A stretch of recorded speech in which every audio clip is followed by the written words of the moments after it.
செந்துறை அருகே அருள்மிகு வளம்புரி செல்வ விநாயகர் காளியம்மன் கோவிலின் கும்பாபிஷேகம் வெகு விமரிசையாக நடைபெற்றது. திரளான பக்தர்கள் பங்கேற்பு.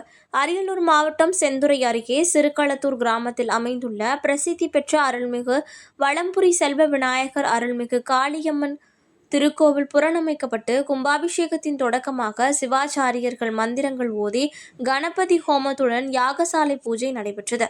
இதனையடுத்து தொடர்ந்து நடைபெற்ற 2 கால வேலி பூஜைகள் முடிவுற்ற பின்னர் யாகசாலையிலிருந்து கடம் புறப்பட்டு கோவிலை சுற்றி வலம் வந்து இதனையடுத்து கோவிலில் கலசத்திற்கு சிவாச்சாரியர்கள் வேத மந்திரங்கள் ஓத புனித நீரை ஊற்ற பக்த கோடிகளின் அரோகரா கோஷம் ஒலிக்க காலை 10:20 மணியளவில் கும்பாபிஷேகம் நடைபெற்றது. இதனைத் தொடர்ந்து புனித நீரானது பக்தர்கள் மீது தெளிக்கப்பட்டது. கும்பாபிஷேக வைபவத்தை காண சிறுகளத்தூர் கிராமத்தில் பல்வேறு பகுதிகளிலிருந்து ஏராளமான பக்தர்கள் கலந்து கொண்டனர். அனைவருக்கும் அன்னதானம் வழங்கப்பட்டது.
ओम सत्य